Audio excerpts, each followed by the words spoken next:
हाय दोस्तों, YouTube channel के पंकज स्वर्णिम क्लास में आपका स्वागत है। सामान्य मानसिक योग्यता की जो श्रृंखला चल रही थी उसमें आज आपके सामने बहुत ही इंटरेस्टेड प्रश्न है। दिया है आकृति में कितने त्रिभुज हैं।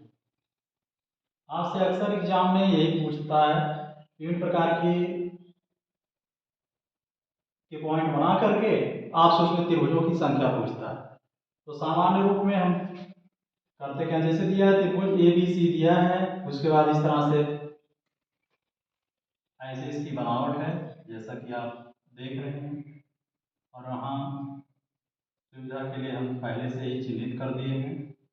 देखिए ये बनावट थी और इसमें आपको त्रिभुजों की संख्या काउंट करना है। तो सबसे पहले जो अलग अलग त्रिभुज दिख रहे हैं सामान्य रूप से उनको हम गिन लेते हैं।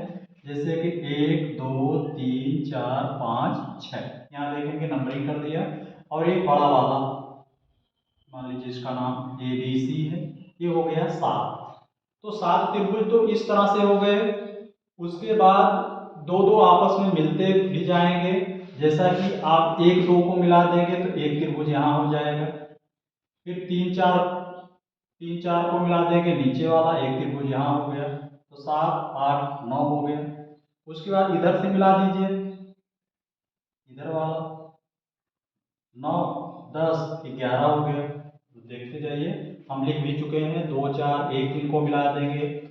उसके बाद 1 3 5, मतलब इधर का हिस्सा ले लीजिए, इधर का हिस्सा ले लीजिए। 1 3 5 2 4 6, और यहाँ हम बड़ा वाला पहले से ही जोड़ ही चुके हैं। तो मतलब 6 ए के 7 8 9 10 11 12 13। तो कितने त्रिभुज इसमें हैं? 13। अपना ये वाला विकल्प सही है। और इसमें जरा सा भी समय ना लगे और आप कंफ्यूज ना हो, इसलिए इस पर बेहतर ढंग से अभ्यास आप करेंगे। और अगर आप हमारे साथ बने रहेंगे तो इसमें आपको हम अलग टॉपिक बना करके इस पर अभ्यास करवाएंगे। आज तो मान लीजिए सामूहिक प्रश्न चल रहा है, इसमें आप देख लीजिए।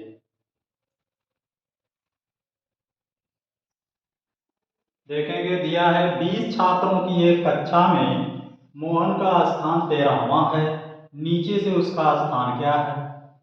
अब देखिए छात्र कितने हैं? 20। ऊपर से आया कितना? 13वां। तो 13 तक आप उल्टा गिन सकते हैं या नहीं, तो 13 20 में से 13 घटाइए, 20 माइनस 13 आ गया 7। लेकिन ये जो 13वां है उधर से भी गिना जाएगा, एक कॉमन है। तो 7 प्लस 1 बराबर 8। तो उसका स्थान नीचे से क्या होगा? 8वां होगा। अगर इस तरह से समझ में नहीं आया और अगर आपको उल्टी गिनती आती है तो आप गिन सकते हैं 20 19 18 17 16 15 14 13, 5 उधर 3 इधर 8। तो ऐसे भी आप गिन लेंगे तो आपका क्लियर हो जाएगा कि उसका स्थान क्या है, 8वां स्थान है। और झटके में लोग क्या करेंगे, 13 7 20, 7 का चयन कर देंगे, जो कि गलत है। यही 8 वाला आपका सही है। देखेंगे दिया है यदि माइनस को भाग, प्लस को गुणा, भाग को माइनस और गुणा को प्लस समझा जाए तो निम्न में कौन सही है। इन्होंने अपने हिसाब से कुछ सेट किया है। अगर हम इन चिन्हों को रिप्लेस करेंगे तो कौन सही है, ये चीज हमको करना है। तो इसमें समय बहुत ज्यादा ना लगा करके तुरंत हम चिन्ह चेंज करके चारों पर सेट करते हैं। उसमें अब देखिए कौन आ जाता है। जैसे 30 प्लस के जगह पर हमको गुणा लिखना है, तो 30 गुणे 10 हो गया।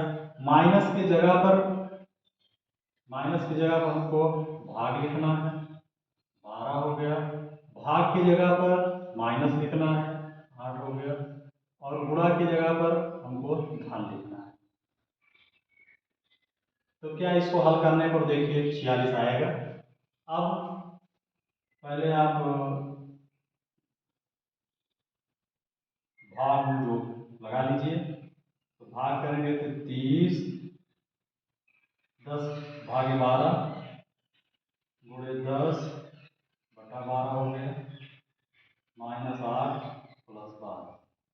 अब देखेंगे इसमें हो जाएगा 2 बच्चे 10, 2 छक 12, 6 का 9 6, 6 बच्चे 30, और इसका गुणा कर लो पंचम 25, 25 में से 8 निकाल दीजिए 17,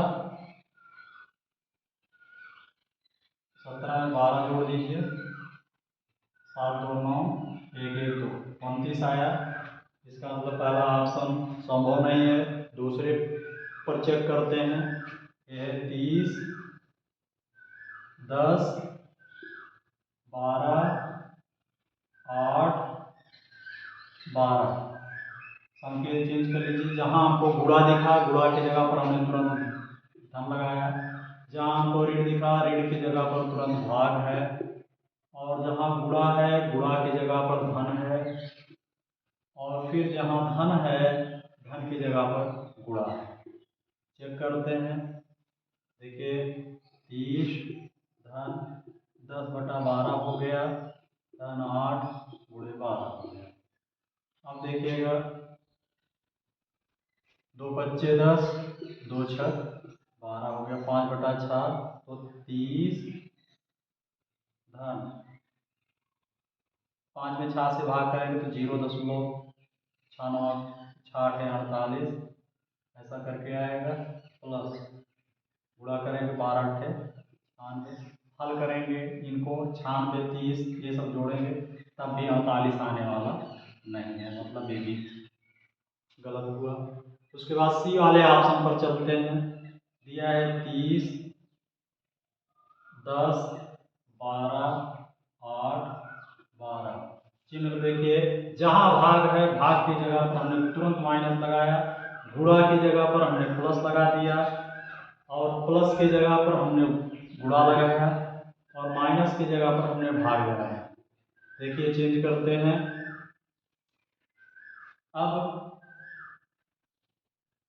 30 माइनस 10 चलने दीजिए, हम नियम फॉलो कर लेते हैं। 30 माइनस 10 प्लस 12 गुणे 8 बटे 12 कर लीजिए। 12 से 12 कैंसिल हो गया, गुणा में है। उसके बाद आपका होगा 30 में से 10 निकल गया, या 30 8 इसमें जोड़ दीजिए। 30 8 38, 38 में से 10 निकाल देंगे 28।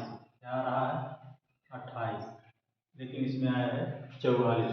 इसका मतलब अपना डी वाला ऑप्शन सही होगा। अपना जो है डी वाला ऑप्शन सही लग रहा है। चलिए देख लेते हैं डी वाले को। अगर सब सही चल रहा होगा, कहीं कोई मिस्टेक नहीं है, वैसे है तो नहीं। इसमें 30, 10, 12, 8, 12 दिया है। पहले माइनस दिया है, माइनस पर तुरंत भाग लगा दीजिए। प्लस दिया है, प्लस की जगह पर गुणा कर दीजिए।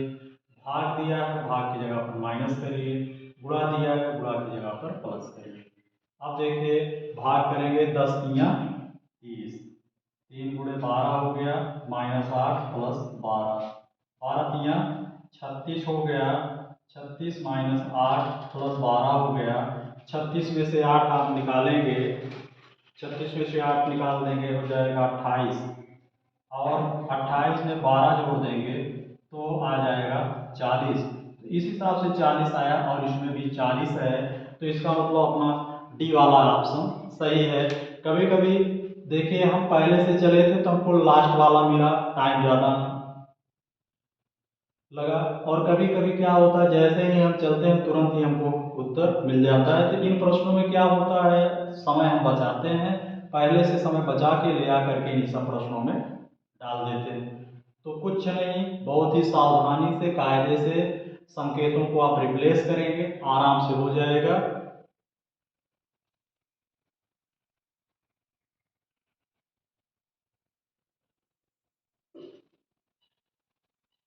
अब आपके सामने पासा वाला प्रश्न आ गया है। पासा वाला प्रश्न थोड़ा कॉम्प्लिकेटेड होता है, लेकिन ये जो मौके पर आपके सामने है बिल्कुल ही आसान है। दिया है उस प्रतीक का चयन करें जो, ये प्रतीक चाहे इसको डॉलर वाला मानिए, के विपरीत होगा। मतलब इस प्रतीक के विपरीत कौन सा प्रतीक होगा। आप पासे में देखते हैं तो जैसे लूडो वाली गोटी में आप एक के विपरीत छह पा रहे हैं, चार पा रहे हैं, तीन, ऐसे होता है। वैसे इसमें कह रहा है कि इसके विपरीत नीचे कौन सा होगा। तो जब ऐसे पासे बनाए जाते हैं तो इसमें कॉमन देखते हैं, तो संयोग से इसमें देखिए वाई वाला हिस्सा इसमें भी है, वाई वाला हिस्सा इसमें भी है, जेड यहाँ भी है, जेड यहाँ भी है। अगर दो पार्ट कॉमन मिल गए तो तीसरा जो हिस्सा बच रहा है उसके वह विपरीत होगा। मतलब इसके विपरीत क्या होगा, ये जो एंड वाला सिंबल है यही जो है उसके विपरीत होगा, क्योंकि ये दोनों कॉमन मिल गए। तो सेम परिस्थिति में इसका विपरीत ये होगा। बहुत इंपॉर्टेंट सवाल।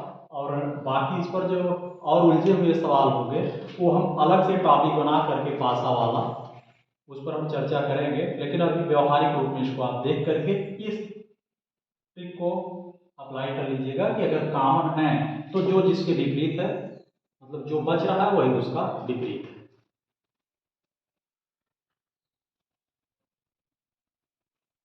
देखिए इस तरह से इसमें एक श्रृंखला दी गई है जिसमें कुछ ब्लैंक स्थान छोड़े गए हैं। उनमें कौन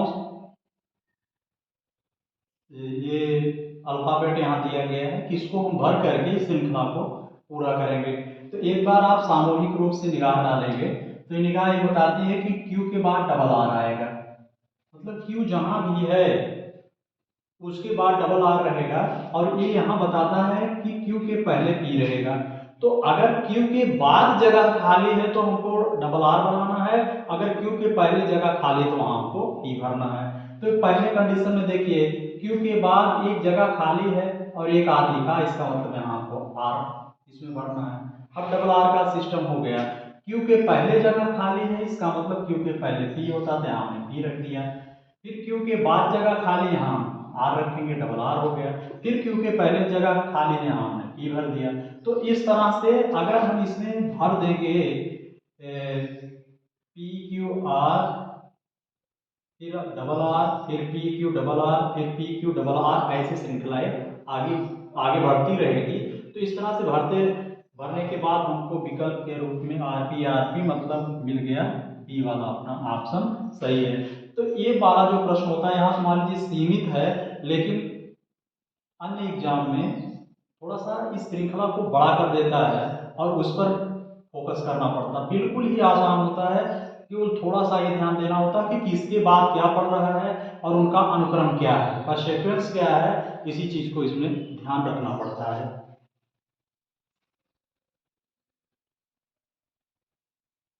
देखेंगे दिया है विषम का चयन करें, इसमें कौन सबसे अलग है, विषम है। उस तरह से अगर आपके पास बेसिक ज्ञान नहीं है तो इसमें विषम का चयन नहीं कर पाएंगे। लेकिन ये बिल्कुल भी आसान है। आसान कैसे है, हर एक जो है आयतन, बल और शक्ति ये सब भौतिक राशियां हैं, जबकि वोल्ट जो है यह मात्रक है। तो जब ये सभी राशियां हैं अपनी परिभाषित श्रेणी में, आयतन, वोल्ट, बल, शक्ति, ये सब मात्रक निहित करवाते हैं, जबकि यह खुद ही मात्रक है तो सबसे बेमेल है, इसलिए इसका उत्तर जो है बी है।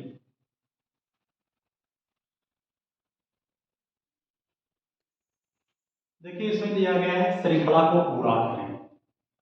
एक सेकेंड्स होगा, एक क्रम होगा, उसी क्रम के हिसाब से आपस में रिलेटेड होंगे। तो 5, 6, 7, 8, 10, 11, 14, इस तरह से देखने पर इसमें देखते हैं कि 5 में एक जोड़ते हैं 6, 6 में हमने एक जोड़ दिया 7, 7 में हमने एक जोड़ा 8 हुआ।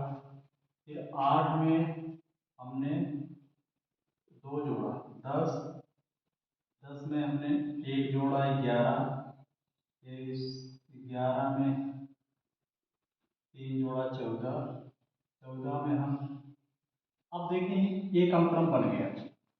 नीचे वाला सिस्टम जो बन रहा है एक अल्टरनेट, जैसे 5 से 6 में पहुंचे तो एक जुड़ा, फिर 6 से 7 में ऊपर एक जुड़ा, 7 से 8 में एक जुड़ा, 8 से 10 में दो हो गया। तो ऊपर हम देख रहे हैं कि 1 2 3, मतलब इसके बाद अब यहाँ 4 का संबंध चलेगा। लेकिन नीचे तो एक ही का तो बन रहा है, तो 14 में एक जोड़ेंगे जब हम तो हो जाएगा 15, और 15 में जब हम 4 जोड़ेंगे तो हो जाएगा 19। और ऐसे ही श्रृंखला अगर आप आगे बढ़ाना चाहें तो 19 में 1 जोड़ेंगे तो हो जाएगा 20, उसके बाद 4 के बाद 5 जोड़ करके आगे आप बढ़ा सकते हैं। खैर, तो यहाँ पर अपना जो उत्तर आया है वह है 15, क्योंकि नीचे वाला क्रम आ गया जुड़ने का। जब ऊपर का क्रम आएगा तो देखा जाएगा, नीचे वाले क्रम में 1 जोड़ने पर 14 में 1 जोड़े आ गया 15। तो बहुत ही लॉजिकल सवाल है, इंटरेस्टेड सवाल है, इस पर आप जरूर फोकस कर लीजिएगा, क्योंकि रीजनिंग या कोई भी लॉक हो खुलने के बाद बहुत ही आसान हो जाता है, लेकिन जब वह लॉक होता है तो वह कठिन होता है। तो इस तरह से बहुत ही गंभीर होकर के इस पर चिंतन कर लेंगे।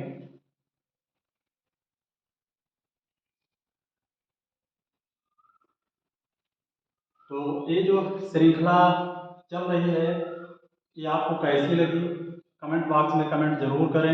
मैं प्रयासरत हूँ, और फिर भी आपका सुझाव सिर आंखों पर, आप बेहतर ढंग से इस पर तैयारी करते रहें। फिर अगली कड़ी लेकर के कल फिर हम आपके सम्मुख उपस्थित होंगे। तब तक के लिए